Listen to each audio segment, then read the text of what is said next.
Comparative negligence laws in car insurance claims. The first thing you likely think about right after a car accident is whether anyone was injured. If you're lucky and no one was hurt badly, you're then probably wondering how much damage the car sustained and who is at fault.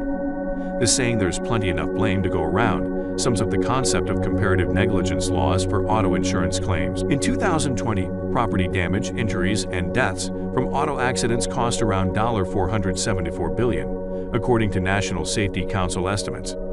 With claim costs adding up to billions of dollars, deciding fault after a car crash is critical to insurance companies. As a driver, it's also important to understand how fault is determined, since it affects both the amount of money you may have to pay and the amount you may receive after an accident. Determining who is at fault in an accident is partially based on state negligence laws. These laws dictate how fault can be divided after an auto accident and to what degree, if any, you can be compensated by the other driver for damages. What are comparative negligence laws for car accidents? Comparative negligence laws establish how the responsibility for an accident should be split when two or more drivers are involved. The extent to which you're negligent determines whether you will receive compensation for damages and how much. Claim payouts can be divided up proportionally based on the driver's negligent actions.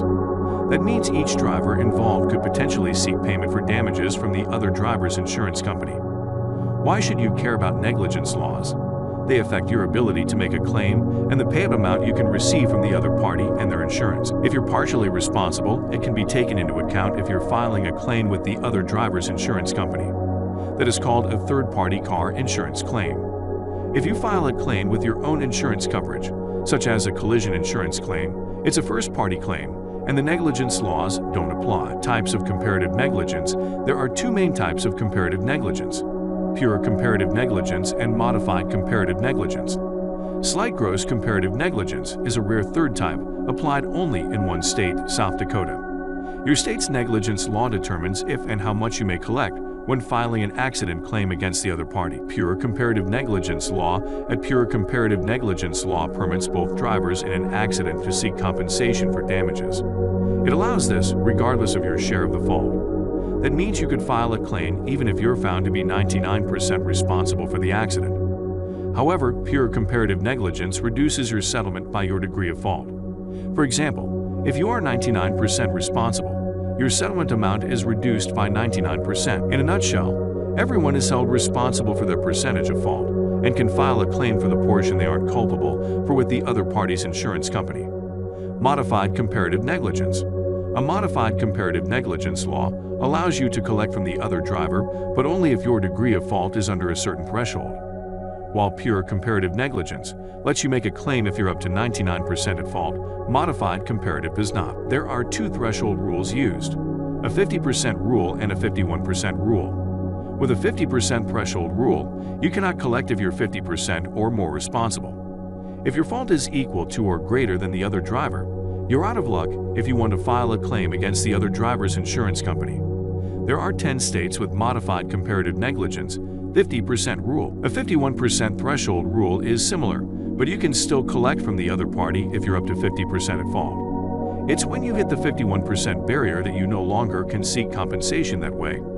There are 23 states with modified comparative negligence laws that follow the 51% rule. Slight gross comparative negligence. South Dakota is the only state that has the slight gross negligence law. It's not as definitive as the pure or modified comparative negligence laws, as there aren't precise definitions for slight or gross in the law. Under South Dakota's law, you can recover compensation by filing a claim with the other driver's insurance company only if your negligence is slight, very minor, compared to the other driver whose negligence is gross, major.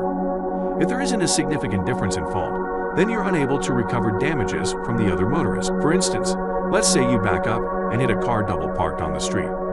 The other party may be slightly at fault for parking there momentarily. Still, you're grossly negligent as the driver of the moving vehicle who didn't fully notice her surroundings. You're unable to file a claim against the other driver in this scenario. However, your insurance company could compensate the other driver for their damages minus their percentage of fault. In this case, you'd be responsible for 100% of the other driver's damages, and they would be responsible for 0% of yours. If you have collision insurance, which pays for damage to your car regardless of fault, you can file a collision claim with your own insurer. It would pay for your damages up to your limits, minus your deductible. Under the modified comparative negligence 50% rule, you can collect as long as you aren't equally responsible or more than the other driver. That means if found 50% or greater at fault, you cannot collect from the other driver's insurance company. As an example, you live in Colorado and you and another car went for the same lane at the same time on the highway. You're both found 50% at fault, so neither would receive reimbursement from the other's insurance company. Instead, each would need to make a collision claim with their own insurance company for damages. However, suppose you had your signal on and the other driver didn't. So the insurance companies decided you were found 45% responsible, and the other driver was found to be 55% at fault. In that case, you could file a claim against the other driver's insurance company. Your percentage of the fault reduces your compensation, so you'd receive only 55% of your damages. If your loss is $5,000, you'd receive $2,750. The other driver is found 51% at fault due to the sudden maneuver onto the roadway and having broken brake lights. The other driver can't make a claim against your insurance because their fault is more than half, at 51%. You're found 49% at fault due to speeding, so you can file a claim against the other party. Your damages are reduced by 49%, meaning if